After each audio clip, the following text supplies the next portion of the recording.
Welcome to The Behaviorist with Work Wisdom. I'm Kedren Crosby, your host, and I'm here with Sarah Colantonio, the founding partner of Work Wisdom.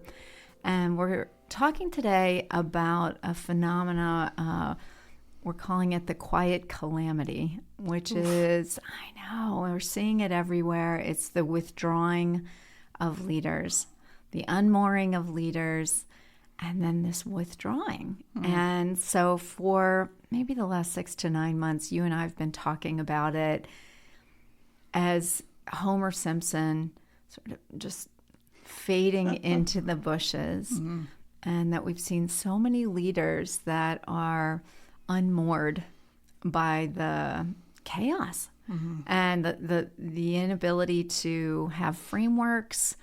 So they just are kind of quietly withdrawing.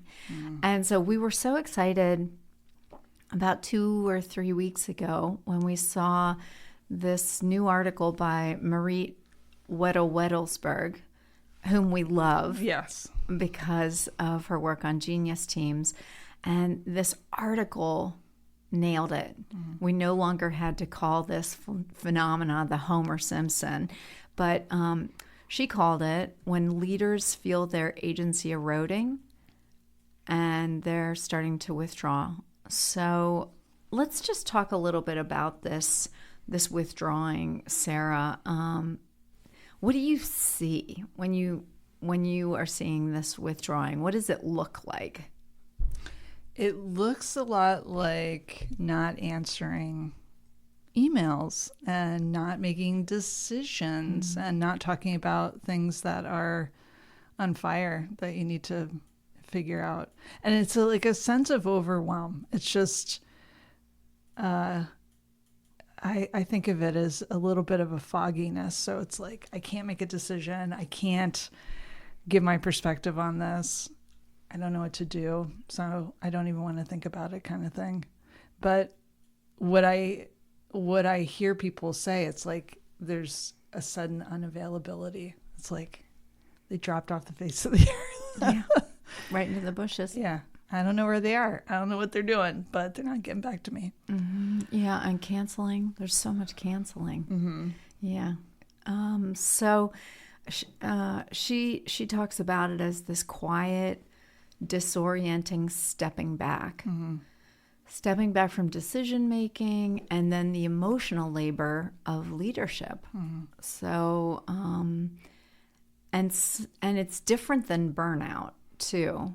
So we have talked for decades about burnout, and I do think it's important to talk about the fact that they can look similar, but the cause of them is different. You know, so with this withdrawing,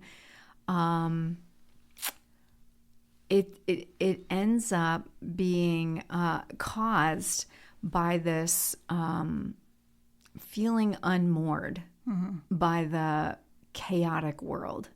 You know, all the frameworks that they had hung their hat on, all of their leadership styles and what they knew to be true, and if I do this, then that will happen, and the syllogisms that leaders have believed in forever are undone. And so they're not really sure where to stand. And so that's really the cause of this withdrawing, as opposed to burnout, which is caused more so by unmanaged workplace stress. So, but it does look similar. So burnout has these 3 elements to it, which is lack of efficacy, which is, okay, I put a little effort in, I need to see a little effort, I need to see some outcome, commensurate with my inputs. And then the cynicism or detachment, which looks a lot like withdrawn, and then this emotional exhaustion. But the cause of it is unmanaged stress as opposed to this withdrawing. I don't know, what's your take on the difference? How else does it look different to you? Burnout versus withdrawing, or maybe it looks the same. Something that Merete talked about, I hope it's okay that I call her by her first name. I think it's cool. But she talks about in the article that this withdrawing, so instead of it being like stress related, in the article she says, quote, withdrawal may hit hardest for leaders who are driven by ideals, hope, and the notion of progress. So it's like, burnout's like unmanaged stress, but this is like, where's the meaning? Where's the hope? Where's the, and like you were saying, the framework that, or the belief syllogism that has held true again and again and again. We can get through this. It's going to be okay. And it's like, can we? Is it going to be okay? I don't know if I can say that for sure. And so I think there's something to that for leaders who have been, gotten that boost from getting through really hard things because they believed, they held on to their values and all of those things. Now what's happening is, doing the right thing doesn't necessarily mean you're going to get the payout, or upholding the values is not getting the same return, or having the same impact as it did, a couple of years ago or something. So it feels, it's like it's just taken the air out of people, and they're like, what's the point? Why should I try if it's not? And I thought it was interesting too. She says, along with the withdrawal might hit hardest, she says, running to get ahead and make things better is a powerful psychological fuel. So it's like, if I work really hard, running to stand still and merely keeping things from getting worse consumes a lot more mental energy. So it's just, it fries you because you're like, okay, I need something. I need the needle move. I need something. Yeah. Yeah. And so many workplaces are 100% driven by metrics and outcomes and outputs and watching that needle move. And so when that's everything we know, it's very difficult. I think the people that I'm watching who are managing through this, who aren't withdrawing, are people who maybe put more emphasis on inputs than outputs and outcomes. And so they're able to hold the tension.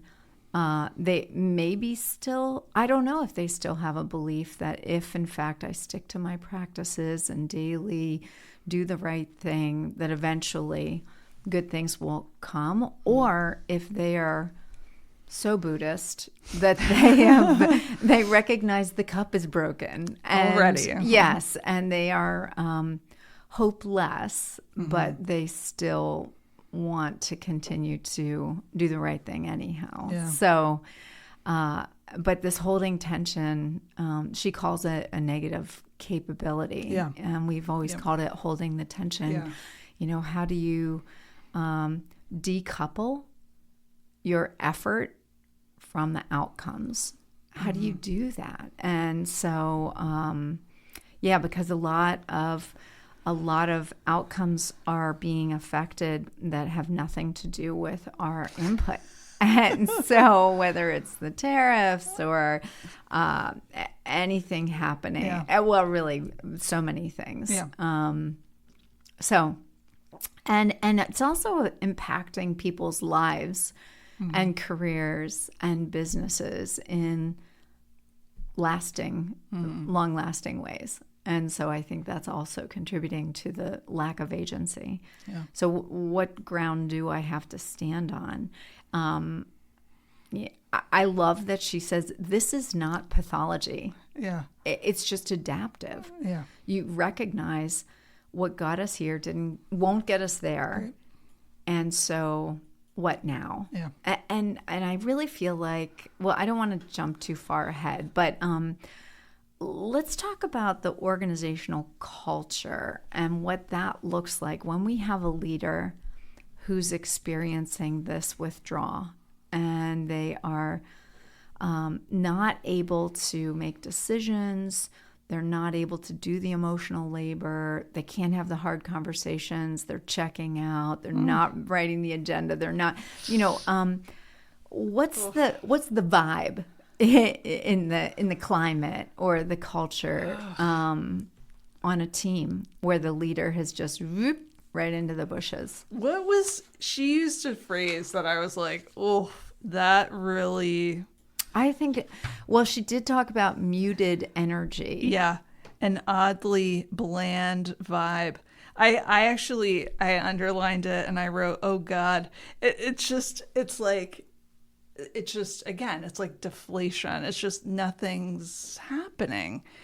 And I imagine yawning. Yeah. It's just, so, thinking about the cost of this when a leader is experiencing this, we always talk so much about emotional contagion with leaders and how much more contagious they are. Mm-hmm. And so their excitement, their energy, their optimism is contagious, and their withdrawing is contagious.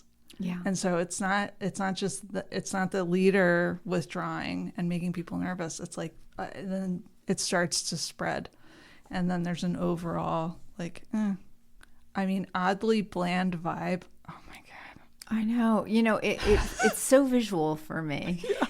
It's just these neutral colors, mushroom and ivory, and there's no hot pink, and there's no bright green, and there's no cerulean, there's no bright colors.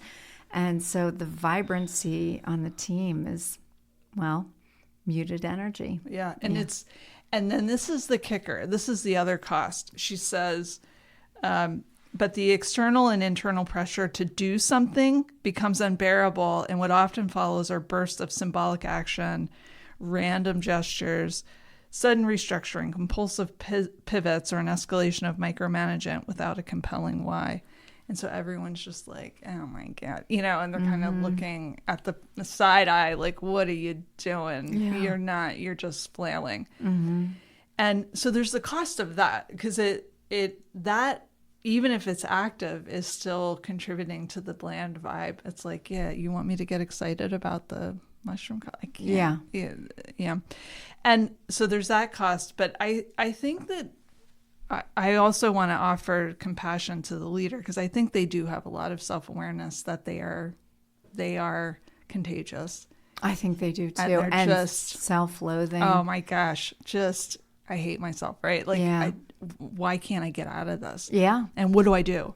And so numbing out or then, the over functioning. It's like, it doesn't work. I have to say, I haven't seen the over-functioning. Okay. I don't know with anyone you've seen it. Okay. I haven't seen it. I've just seen the, just the withdrawing, and I haven't seen the rigidity and the, just sort of splashing around, making the water wetter that she described. Because the people that I'm watching, I'm not sure they even have the energy to splash around and make the water wetter because of that. When Richard Boyatzis talked about resonance as leaders and our contagion, and he talked about sacrifice syndrome and then the burnout and the renewal cycle. Mm-hmm. So I've been wondering whether or not the renewal cycle actually works to help pull people out of this withdrawn stance. As you remember, the renewal cycle requires that a leader's really intentional about being mindful, and they engage in hope, and they engage in compassion, maybe for themselves, maybe for others. So I'm not sure that is activated enough to help bump start someone out of the withdrawn stance, because if the problem is lack of agency, I'm not really sure if mindfulness, hope, and compassion is is the solution. I don't know. What are your thoughts on that? Can you renewal cycle your way out of withdrawn stance? Yeah. Well, I'm glad we're starting to talk about solutions, because I think that the having some interest in experimenting with, okay, what is it going to take? But you had said earlier about inputs, and people that aren't withdrawing and staying there are focusing on inputs, and it's like a different framing. Yeah. And it suddenly reminds you of like, oh, okay, there's something I can do. And so I actually, I think the renewal cycle, I wonder if it would be worth the experiment, because there's an exercise that I do every morning, which is a gratitude practice. And if I can do it more than just in the morning, then I try to do it. But there are definitely days where it is like wretched. And I can't believe I'm admitting that. Like, that's a terrible thing to admit, that I have a hard time coming. Okay, Sarah, but sometimes it's not easy, but that doesn't mean that I don't do it. So it's still the input. It's still doing the practice. And so I do think the bump start, like, just do the thing, and maybe that will be enough to kind of bring you back to level. Maybe not immediately, but I think letting go of having realistic expectations about how far you're going to be moving any needle. Yeah. And that there are times in one's life where you need to put all of your attention on the inputs. And so, back to the monk, you've heard me tell the story at the top of the mountain, and, really focusing on what is my discipline? What is my practice every day? I think mindfulness is really incredible, because it's the way we learn how to hold tension. Yeah. It's how we can live with contradictions. And I think right now in history, it's not even that we're having to hold contradictions, like two things can be true. It's not even like that. It's that I keep on thinking of Harry Potter, obliviate, like we have obliviated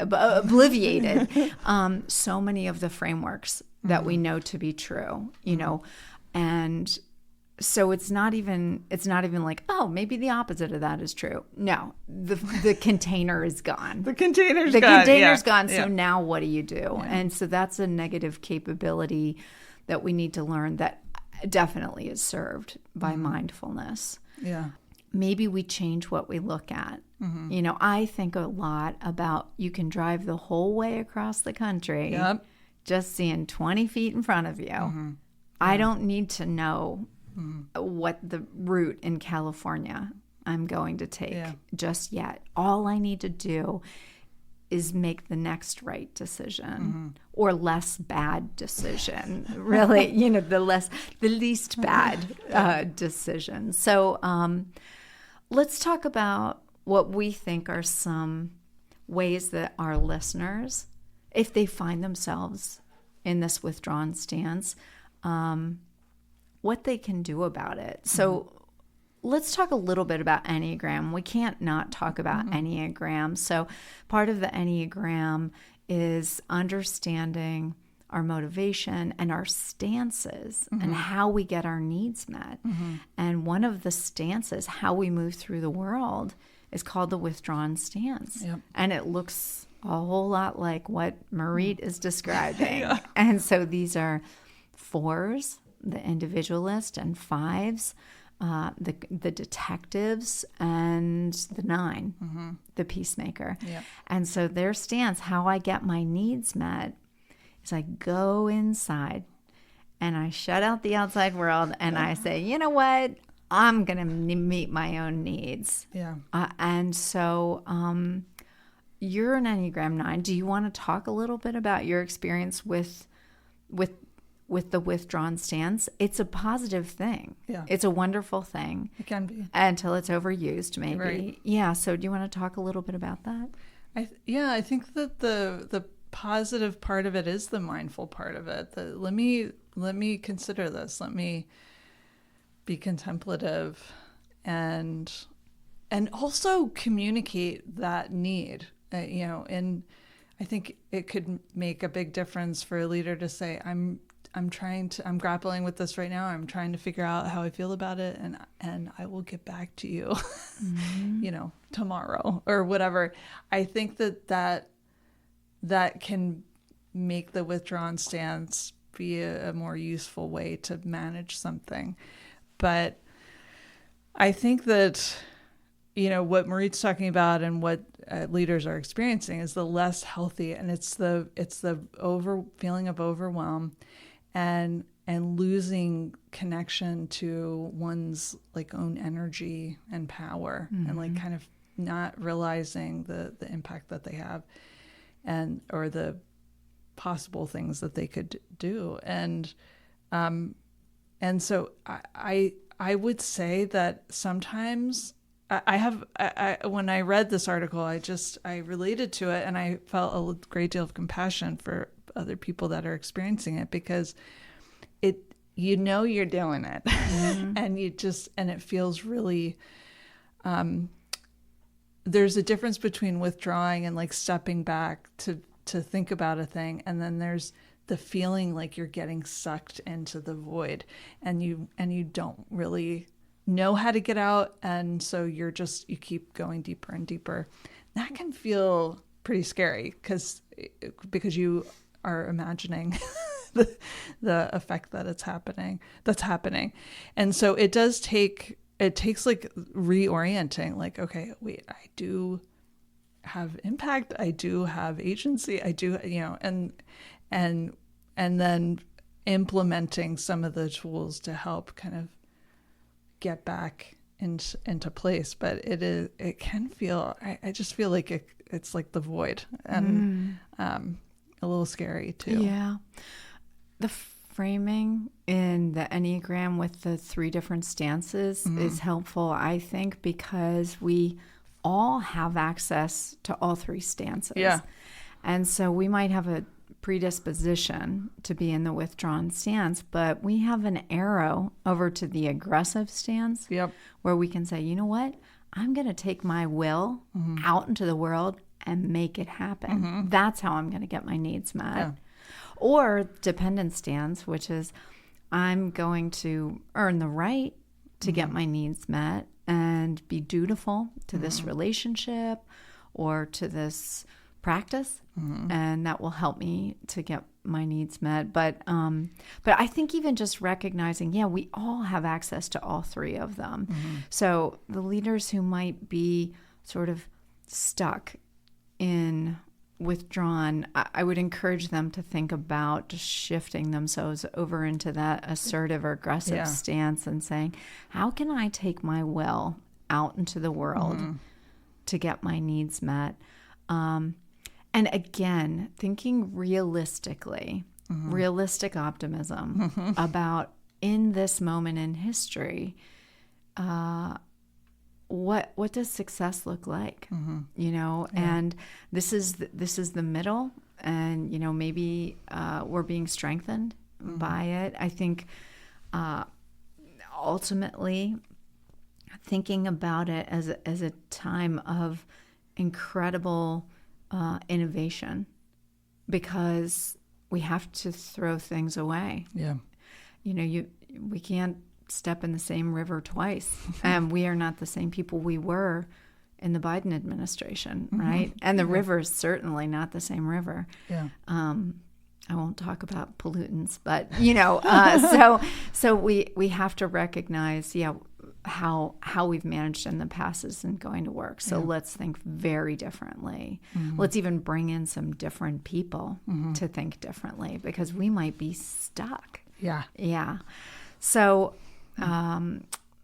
let's talk about what you think is a way to sort of activate out of the withdrawn stance, or what's your opinion on what you would tell one of our clients who feels that they're stuck in the withdrawn state? I would say it's first important to acknowledge it. Like, Yeah. yes, it's like step one, knowing you have a problem. I think that that's really important. And having compassion about it, like like it's part of the renewal cycle, being compassionate that this is an attempt to manage, and it's not working very well, but it's like, give yourself a little bit of grace that you're trying to handle something that's really hard. But then I think the next step is to ask, ourselves, like, what can I do? Like, what is the action? And, whether it's an input or whether it's like a very literal, like making a decision about something. I think that, or, the other thing is like it could be the second step is, once you've admitted it to yourself, then you need to admit it to maybe somebody else who is maybe a co-leader or someone you can confide in, so that you have now created like an accountability partner that like, I am having a very difficult time right now and I can't see things clearly. I can tell that I'm not showing up. I'm not doing these things. So I need to get out of this. And they might have a suggestion for you, like, even if you don't know, but that might be like the next action is admitting it. And I think that that's probably easier said than done, but I think it's an important one. If there is someone that you can trust, that you can be like, this is me, and I need to jumpstart this. Mm-hmm. Joey was commenting on a Substack article you were just writing about this, and he brought around some old homegrown work wisdom ways that I think might be helpful here too. Of course, the inner circle, outer circle, and what is within your control. Yeah. And then what's in the outer circle. That outer circle might be pretty big right now. Yeah. But there's something in the inner circle. Your mindset, your practices, your exercise, how you interpret what others are saying, how much control, how much time you're spending on, social media or who you're listening to.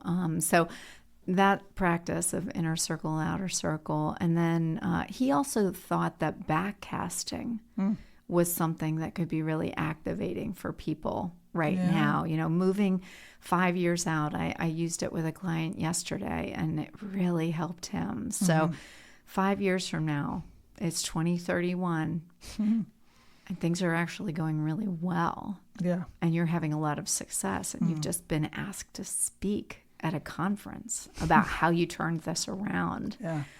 And you stand up on stage and you pick up the microphone and you start telling them what was the first thing that you did. And so that just really helped him walk through, oh, okay, I can see what my to-do list is now. Yeah. And how I navigated that. So I think those are some good ones. Old great ones. Yeah. Merete had 8 in her article, and let's create a little one-pager and put it in the notes on this episode so people can download it and use it for themselves. But one is, just understand what has changed, what hasn't changed, which is really a big part of any kind of transition management. Normalizing volatility, recognizing and saying out loud, yeah, we're unsettled. We're not broken. Don't catastrophize. But things are unsettled, and we're never going to be the same. Creating some anchors. Here's what we can count on. We might not know who our target audience is anymore, but we will keep coming back to our values, coming back to our strength and our differentiators and calling out those, really fostering negative capability in other people. So teaching others how to hold the tension and say, yeah, this is not going to pass. Yeah. The cup is broken. Yeah. In fact. Yeah. we might as well get used to it and see what else we can use to hold the water. She talked about co-piloting rather than empowering during this time, so that leaders, who tend to do a lot of strong empowerment, saying, here's the tight end, loose means, maybe come back in, because if we're pushing ambiguity onto our teams, it's really damaging. Yeah, so co-piloting instead of empowering. What are your thoughts on her ideas there? Yeah, well, it's coming up. There was another HBR article recently on super teams, and that researcher talked about the kind of shoulder to shoulder can be really motivating and helpful for a team to see that their boss is like in it with them. And I'm working with a leader right now who does a lot of that. And I think the people that they lead they do admire them. They do respect them. And they, when they're in the room, they're like, whoa, because this person is able to do that. So I think especially in trying times, it's good to know that the bosses can get their hands dirty. And it's one thing to say we're in it together, but then you don't have access to them. But then if they're accessible, you're like, okay. Yeah, I think that's one that we could really dig into a little bit more, because it is so important to understand how to empower and delegate and not be over-functioning, doing the work of the people around you. So, what does that look like? She's also saying, this is a time to break old patterns. We must look different. We must listen differently. We must act differently. We need new voices. We need to take the road less traveled. The old playbook is obsolete. And just be really open about it. She says, be playful about it. We've got to try new ways. Let's be inventive. And it's more important than ever. It's not an indulgence, but it's both soothing and exactly what we need, because we have to have innovation. And then one last bit of advice she had was to think about our habits. And so use the miracle question. Suppose a miracle happened tomorrow. What would be a sign that miracle had happened? And then describe the habits, and then start thinking about how do you adopt those habits that are the habits that really would be evident. So do you have other practices that aren't hers, or is there anything else that's coming up to you right now that you think is a great way to sort of activate out of this withdrawn stance? Yeah. I actually wanted to comment on the recommendation to try new ways, making it playful, and how she also talks about breaking patterns. And I think those are really key. I think they're simple, but maybe not easy.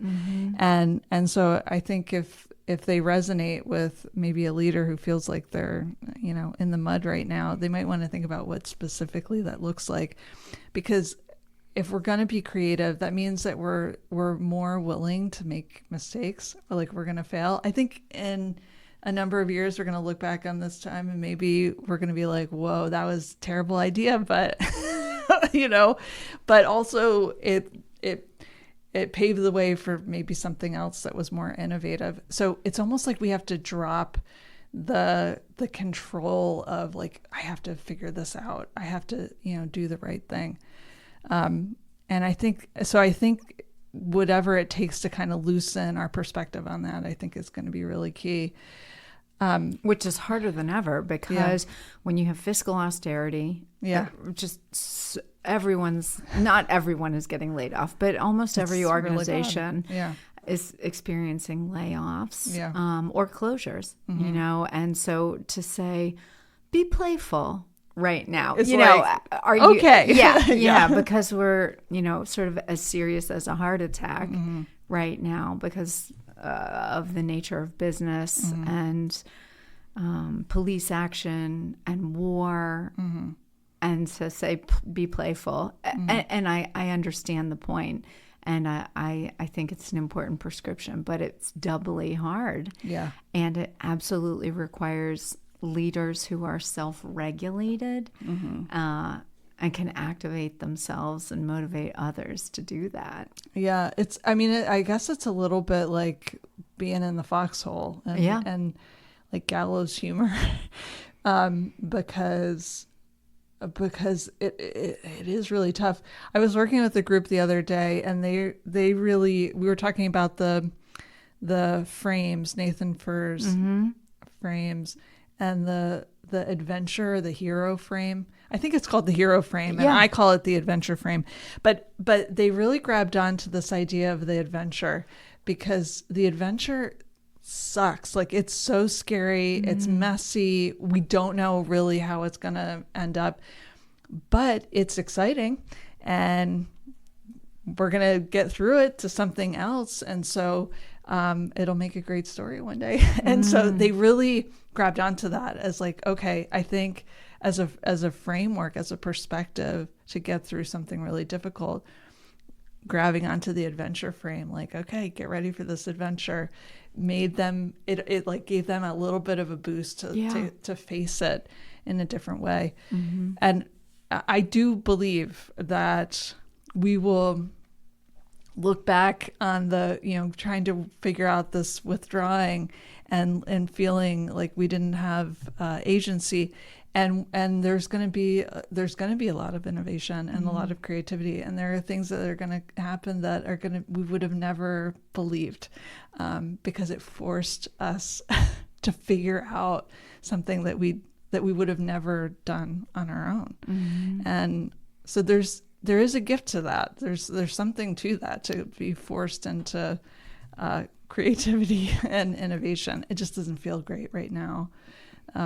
So I think having that a curiosity about, like, what are we going to do?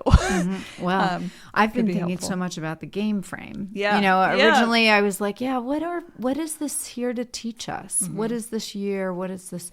But then I was like, no, this has to be the game frame. What do we have in our arsenal? What are our strengths? How are we going to deploy them so that we can still honestly survive? Yeah. So but I think that whether it's the hero/adventurer frame or the game frame, they have agency. Yes. They have energy. Yep. And they have the unknown behind them. Yes. And so it's you like, gotta have that. Yeah. Yeah. So I think that is good. Yet another great way to sort of motivate ourselves and motivate our teams. Any other advice that you would give to a leader who feels like they are stuck in this withdrawn stance and they need to, they have decided it's time that they try and move out of that? I think, like I said before, figuring out what that initial action is, whether it's an email or a phone call or whatever it is, like whatever decision, like, do the thing. And I forget where I read this, but it was about how effective leaders, like, they know what their day looks like. Like they know what they have a plan for what they're going to try to accomplish. And so maybe having for that day, like, what are you going to get done? Like, what are you going to decide? Even if it's like a list of options for this particular situation, like, do something. And even if it's a mistake, like, at least you created the energy to move forward. So it goes back to that tool that we've talked about before, the bump start. It's a little bit of white knuckling. You're going to force yourself to do it. But I think if there's that strong belief that you got to get out of it, then act. And it could be any number of things, but if you can think about what's going to give you that little bit of a boost to move forward, do it. And, we're big fans of Phil and Barry and the Totally. tools. Yeah. And what tools would you recommend to someone who's stuck in the withdrawn stance right now, who's depleted, who's unmoored? I think that one of my favorite tools is it's called the grateful flow. And it is reminding yourself, thinking about, I think it's like 5 things, new things every day that you're grateful for. And they need to be new, and it forces you to think outside of just, like, of course I'm grateful for this and that, but it's like, get obscure, like start to widen your view a little bit. And I think that practice is transformational, and to have it as a regular input, a daily input, I think I rely on it for sure. I thought for sure you were going to talk about the vortex. Well, I would say if you like the show Shrinking, because I think they base Harrison Ford on Phil and Barry, to check out the book The Tools and Coming Alive. I think we recommended it in newsletters before. Check it out and see if there's anything there that resonates. But yeah, my big one is the grateful flow. Yeah, and I feel like the mother, I think some of the root cause of this withdrawn leadership is demoralization. And so that is a practice that helps with turning around when you feel like you've been demoralized. Well, realistic optimism is really important as well right now, and acceptance of what is, and really understanding that we can't go back. So we can stop grieving the past, and that it's time for us to create a new future in the spirit of that new river. We're different, and the river's different as well. Sarah, thanks for your time. Of course. Yeah, and thanks for exploring this. Of course, reach out to us if we can be of help in any way. And I want to end with a quote by Victor Hugo. Be like the bird that, pausing in her flight a while on boughs too slight, feels them give way beneath her and sings, knowing she has wings.